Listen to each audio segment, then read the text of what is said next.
Une fois par an, à Hébron, 1 millier de juifs francophones se rassemblent et défilent dans les rues. Aujourd'hui, sous 39 degrés et toujours sous forte escorte militaire. À cette occasion, la ville est quasiment bouclée. Les commerces autour de moi sont fermés. Ce défilé des drapeaux ne plaît pas à la population palestinienne de la ville. Pour cause, ils défendent et revendiquent la souveraineté israélienne sur Hébron et sur tout le territoire d'Israël. La communauté juive francophone exige l'application de la souveraineté immédiatement. À Gaza aussi.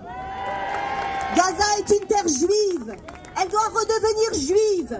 Nous, on est très sionistes et c'est très important pour nous, la terre d'Israël. Il faut continuer.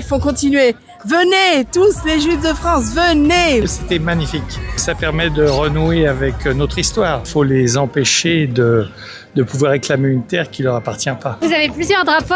Oui, c'est parce que c'est mon fils qui est tombé le 7 octobre. Le jeune Nathanaël Young, sa mission c'était de défendre Israël et il a défendu Israël et je crois que Hébron c'est le bon endroit pour lui de démontrer que Israël est le plus fort, Israël vaincra. Derrière ce grillage, c'est la Casbah, la vieille ville de Hébron.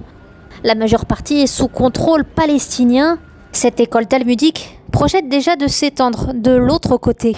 C'est un propriétaire juif. Il y a beaucoup de propriétaires juifs là-bas parce que le juif il habitait à la Casbah. C'est la partie palestinienne, c'est... La partie palestinienne à Hébron, excusez-moi, c'est une ville juive, mais il y a des Arabes là-bas, oui.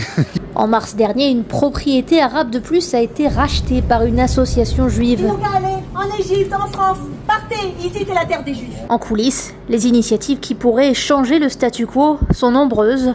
À côté, des grands projets pour Naplouse et Gaza, discutés jusque dans les couloirs de la Knesset. Nous avons envoyé un message tronqué aux nations du monde en leur faisant croire que la Judée-Samarie, alors que c'est le berceau de l'histoire nationale du peuple juif, nous leur avons fait croire, en ne pas appliquant cette souveraineté, que ça n'était pas partie intégrante de l'État d'Israël.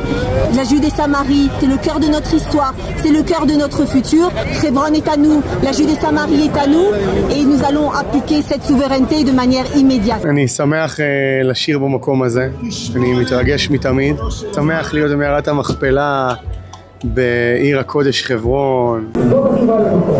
Est-ce que c'est une réponse à la politique de la France, au terrorisme, au Hamas ou la revendication d'un patrimoine biblique et historique? La réponse ici, c'est souvent tout à la fois.